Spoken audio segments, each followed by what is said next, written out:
मथां छा लिखी छा लिखां छा लिखी छा लिखां ओ सिंध मुंहिंजी अमां दुनिया जा सिंधियो हिक मुठ थी सिंध बचायो। सिंध मुंहिंजी अमां सिंध तुंहिंजी मथां छा लिखी छा लिखां। सिंध जो क़ौमी आवाज़ radio voice of Sindh London.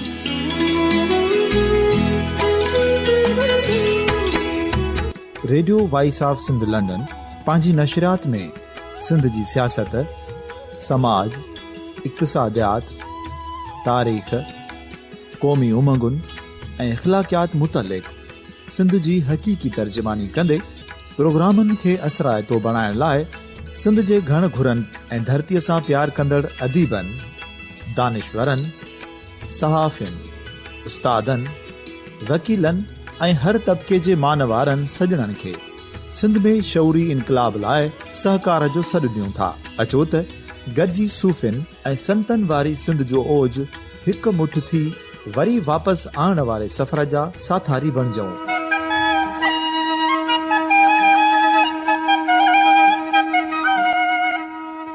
हिक नए सुबुह जी शुरूआत जो पड़ाॾो घर घर, ॻोठ ॻोठ ऐं शहर शहर ताईं पहुचायो। शाल सिंध आबाद ऐं ख़ुशहाल थिए, सिंधी माण्हू सुखियो ऐं सताबो थिए।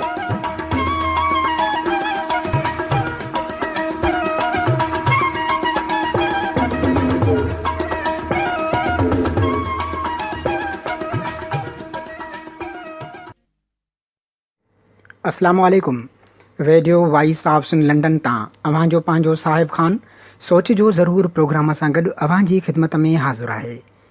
अॼु जे प्रोग्राम जे पहिरें भाङे में अव्हां जी समाअतुनि लाइ शबनम गुल साहिबा जो कालम माण्हू ख़ुदकुशी छो थो करे जो इंतिख़ाब कयो वियो आहे। ॿियो भाङो ॼाण जो आहे जंहिंमें अॼु असीं तज़किरो कंदासीं साईं GM सैद जे किताब सिंधी कल्चर जो मज़मून, जंहिंजो उनवान आहे कल्चर जी माना ऐं उन जा तरक़ीबी अज्ज़ा, जंहिंजो तज़किरो असां गुज़िरियल हफ़्ते बि कयोसीं। उन सिलसिले खे अॼु अॻिते वधाईंदासीं ऐं तज़किरो कंदासीं धोरियत ऐं रुहानियत जो। टियों भाङो मुख़्तसिर कहाणीअ जो आहे, जंहिंमें अॼु पेश करे रहिया आहियूं क़ासिम पत्थर जी मुख़्तसिर कहाणी बदमाश केर। त अॼु जे प्रोग्राम जी शुरूआत कयूं था मोहतरमा शबनम गुल साहिबा जे कालम माण्हू ख़ुदकुशी छो थो करे।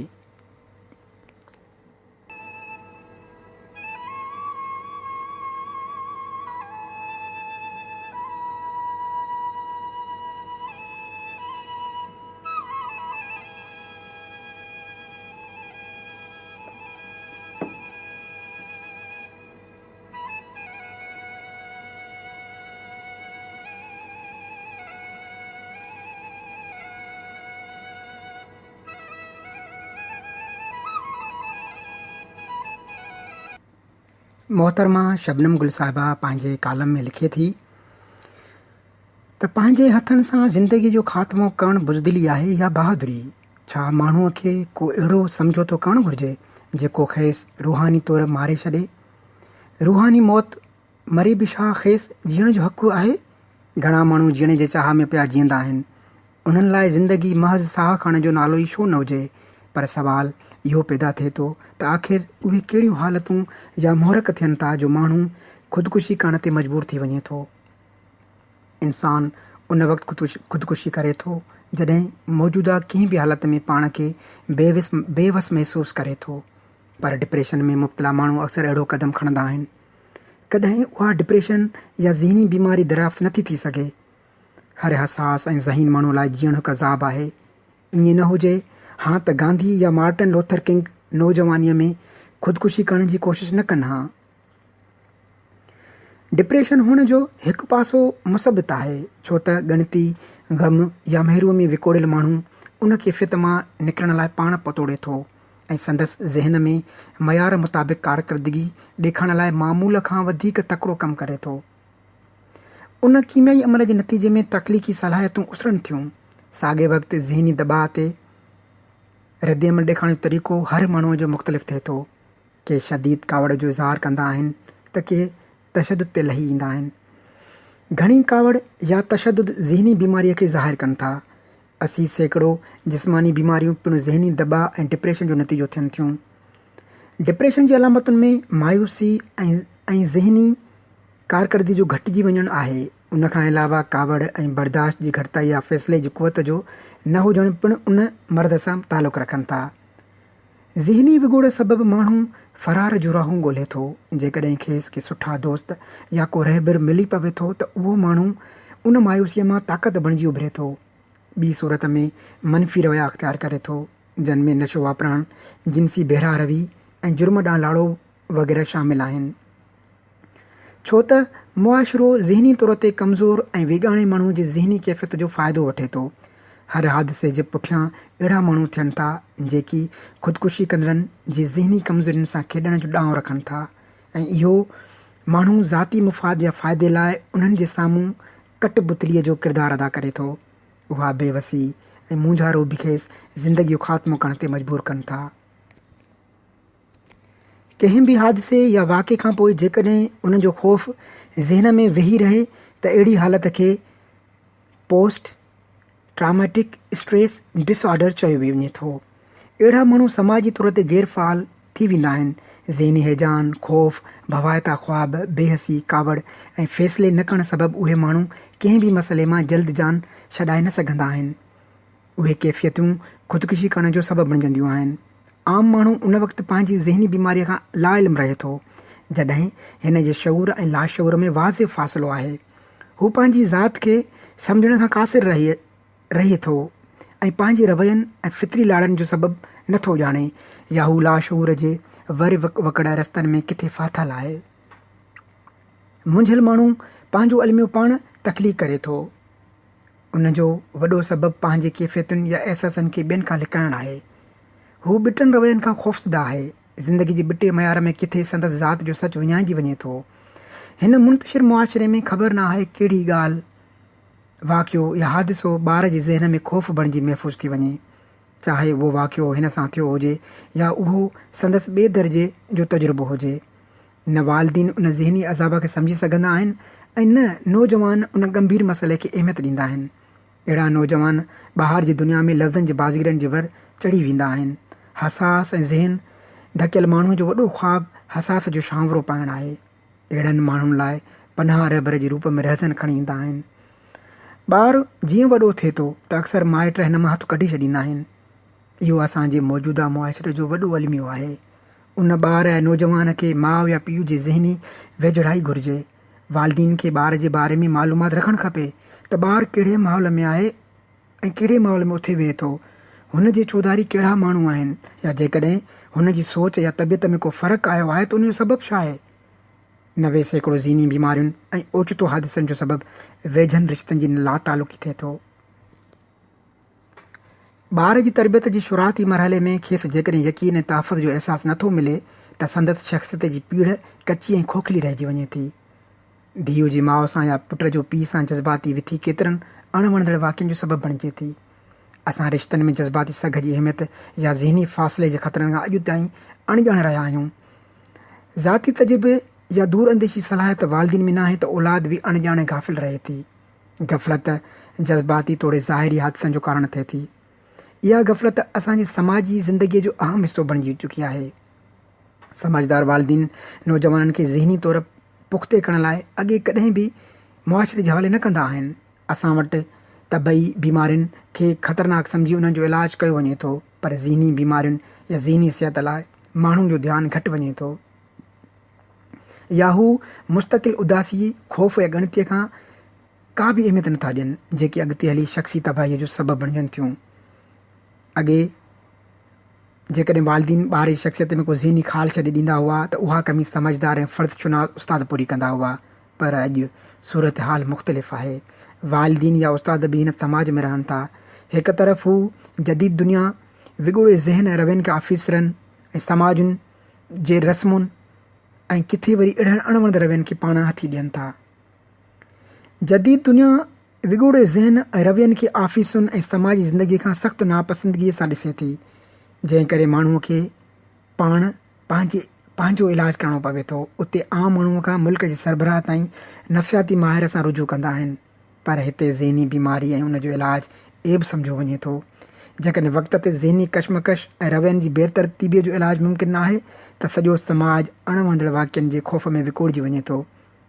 बकौल शाइर जे, वक़्त करता है परवरिश बरसों, वक़्त करता है परवरिश बरसों, हादसा एकदम नहीं होता, हादसा एकदम नहीं होता।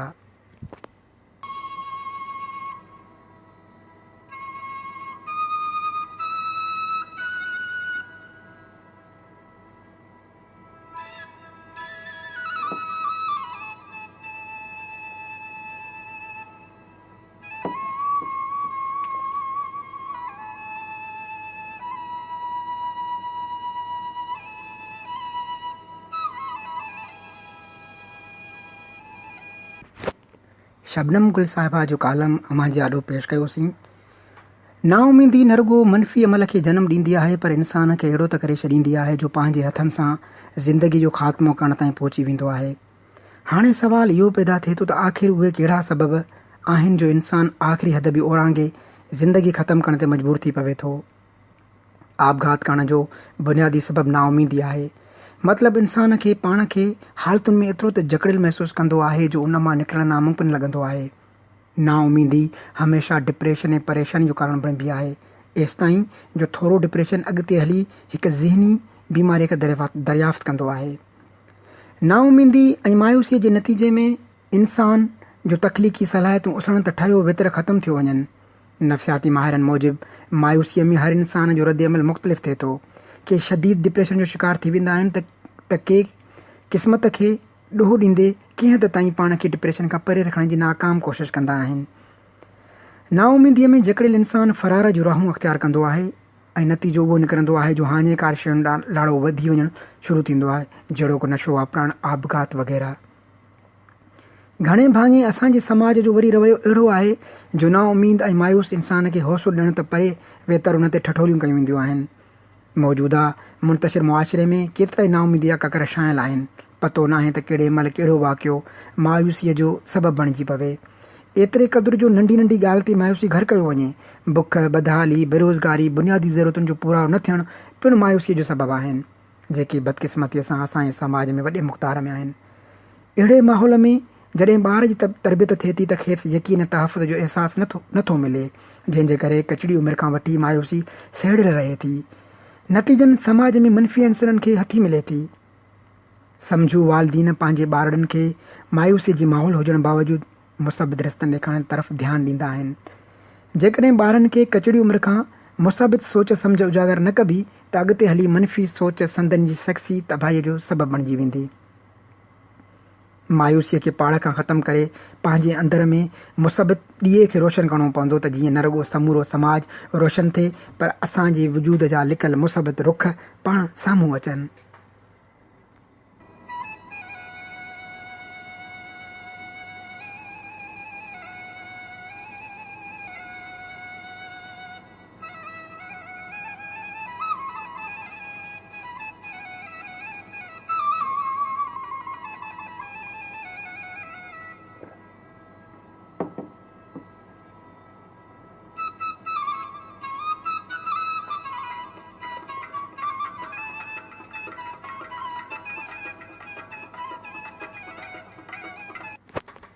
अॼु जे प्रोग्राम जे ॿिए भाङे में साईं जेम्स जे किताब सिंधी कल्चर जे मज़मून, कल्चर जी माना ऐं उन जा तरकीब अज्जा खे अॻिते वधाईंदे ज़िक्र करियूं था दोहरियत ऐं रूहानियत जो।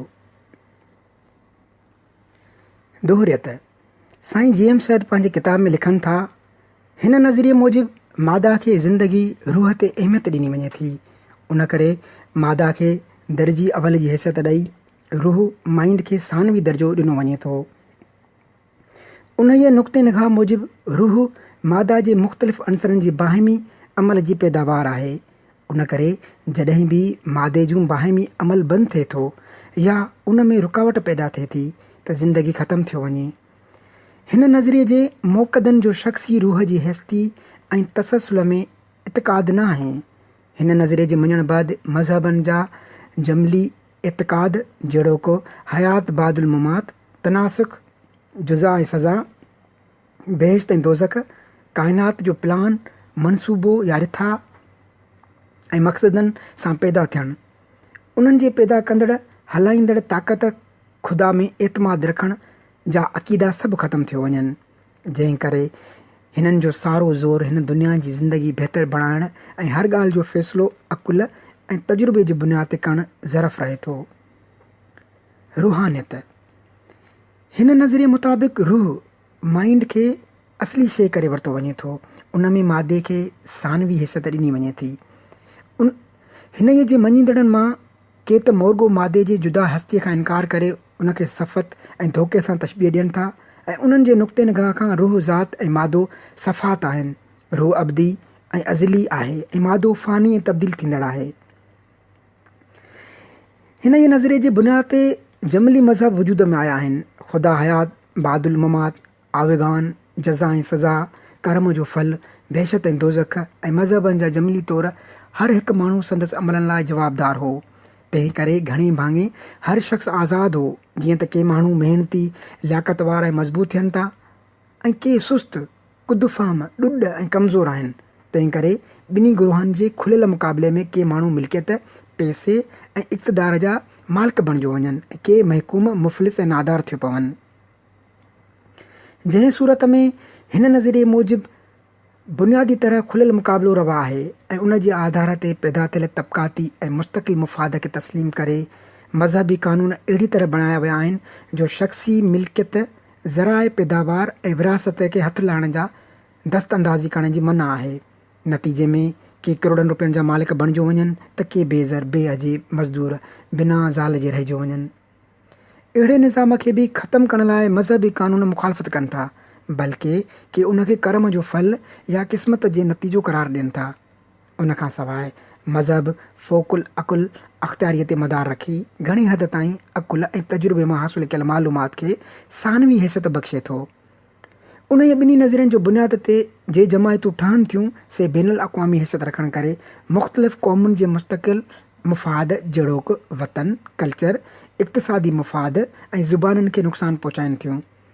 उहे ज़हनी साम्राज आहिनि जे नज़रियनि में इंसानियत जो भलो ॾिसी सभिनी माण्हुनि खे ज़ोरीअ या तबलीग ज़रिए संदन जमायती निज़ाम में आणणु घुरनि था, जंहिंमां फितरी तरह मुख़्तलिफ़ मुल्कनि में पैदा थियल क़ौमुनि जे मुख़्तलिफ़ विरसनि जहिड़ोकि शख़्सी अक़ीदनि, समाजी ज़िंदगी जे तौर तरीक़नि, क़ौमी किरदार, आर्ट, अदब ऐं फ़न लतीफ़ जे जुदा वजूदनि खे ख़तमु करे किन नज़रियाती कालबनि में समाइण जी कोशिशि कई वञे थी। तंहिं करे संदन इंतिहाई हालत में क़ौमुनि ऐं उन्हनि जे कल्चरनि खे नज़रियनि जे बुनियाद ते ठहियल जमायतुनि मां नुक़सानु पहुचण जो अंदेशो रहे थो। ईंदड़ हफ़्ते हिन सिलसिले खे अॻिते वधाईंदे असां तस्करो कंदासीं जमहूरियत ऐं आमरियत जो। हाणे हलूं था प्रोग्राम जे आख़िरी ऐं टे भाङे मुख़्तसिर कहाणीअ तरफ़।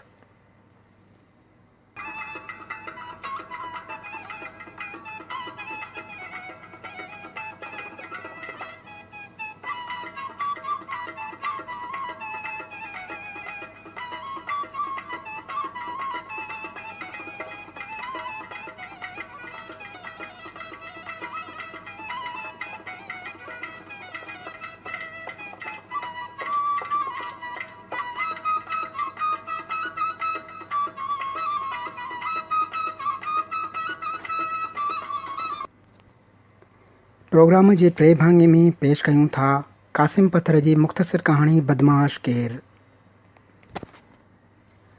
अफ़साना कहिड़ा लिखूं, माण्हुनि खे कहिड़ा सूर ॿुधायूं, पंहिंजा ॿुधायूं या ॿियनि जा लिखूं। हलंदे फिरंदे सफ़र कंदे सॼो वतन सूर आहे। के किरदार घणो मुतासिर कनि था, के थोरो। किन जे लाइ लुड़क भरिजो अचनि, किन लाइ किरियो पवनि, किन खां नफ़रत थिए थी त किन लाइ हमदर्दी। मुंहिंजे अॻियां हींअर ॿ किरदार आहिनि।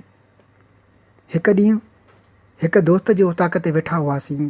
मच्छीअ मानीअ वारो दोस्त सिंध जी मज़लूमियत ते ॻाल्हाए रहियो हो। धारियुनि जी ज़ुल्म ऐं पंहिंजनि जी नाइतफ़ाक़ीअ ते बहस पिए कयाईं। किन दोस्तनि हिसो वठंदे चयो त जेसीं हारीअ सां ठाह न थियो आहे तेसीं ॿाहिरियां न वेंदा। तॾहिं ॿियो बहस बंदि करे चयाईं त सिंध जो हारी बेपोरियत, ठग ऐं बदमाश आहे। हिन मोचड़े सां ई सिधो थी सघे थो, बाक़ी ही सियासत कहिड़ो कंदो। हमरा जो पेट ॿाहिरि निकितल हो, मिटियूं भरियल, वात वॾो, ॾंद वॾा, थुलियूं बुकियूं, छोटियूं ॿाहूं, ॾाढ़ी कूड़ियल, ॻाल्हाइणु ॻरो। सियारे जी शुरूआति हुई। कोट बूट पहिरियल होसि, टाक बि ॾेई रहियो हो ऐं बहस बि करे रहियो हो। सभिनी दोस्तनि ते चढ़ंदो हो। मुड़ुसु यार वेस ख़र्चाऊ सभिनी पई हा सां हा मिलाई। आउं होसि त कचहरीअ में, पर ज़हन कुझु ॾींहं खां अॻु पेश आयल वाक़े ॾांहुं हलियो वियो। उहो वाक़ियो हो त सिजु लहण में हो। आउं शाख जो कप ॾियो पंहिंजे दोस्त ॾांहुं पई वियुसि। बबरनि जूं कतारूं, वाह जे किनारे ते सावा सावा डब, कारियूं गुजरूं मेहूं, नंढा फर चरंदियूं पंहिंजे वथण ॾांहुं पई वियूं। धारड़नि खां ॾिसु पुछंदो हो, उहो वठियो ॿिनी तरफ़नि निहारींदो, तकिड़ो तकिड़ो विखूं वधाईंदो हलंदो रहियुसि। ॻोठ जे कुतनि जी आवाज़ डपु पए थियो। पखी पंहिंजनि आख़िरनि ॾांहुं पए विया। आस पास वणकार घणी हुई। अञा वेहरूं कोन खुलियूं हुयूं। ॿनियूं सभु खेड़ियूं पियूं हुयूं के उञा उथल न हुयूं। उतर तरफ़ नुताकड़ियुनि जो वॾो ॻोठ हो, जंहिंजे अछे चुन सां पोची ॾिनल मस्जिद ॻोठ जो सिंगार हुई। पुठियां लोणान हणंदो अॻिते वधंदो रहियुसि। उतर तरफ़ हिकिड़े नंबर में जोड़ो नाड़ो बीठो हो। पासे में हारी निमाज़ पढ़ी रहियो हो। सिजु हाणे टुॿाइण में हो। इहा हिन जी विची निमाज़ थी लॻी। आउं थकल होसि। पुठियां लोणो हयुमि। सिज जी ॻाढ़ाण ॿबरनि जे वणनि जे केड़ी ते कतार, ॿनियुनि में हर बंद ते वणनि जा झगटा, सावक, सूंहं कारो गोॾ ॿुॾल, सभु पासाटियूं ज़ाहिर, हॾनि जो मांस कूरियल, पंहिंजा मेरा हथ आसमान ॾांहुं खणियूं पई भुणकियो। पासे में ॿई ढगा, जिन जे पुठनि ते ॼार जे बाठनि जा निशान अञा बि ज़ाहिर हुआ, पंहिंजे मालिक ॾांहुं निहारे रहिया हुआ। हीउ खेड़ीअ मां उथियो, ढगनि जा ॾोरण कढियईं, अॻियां ढगा पुठियां पाण। अछी मस्जिद वारे ॻोठ ॾांहुं रवाना थिया। आउं किड़ियो ॾिनो, पंहिंजी मंज़िल नापी वियुसि। अॼु मां हिते कचहरीअ में हुउसि। दिलि भरिजी आई। मूं चाहियो त बहस बदिरां भूंडो घरोड़े ॾियां चवांसि, उथ तुंहिंजी त अञा बि हारी बेपोरियत आहिनि या तूं बदमाश आहीं।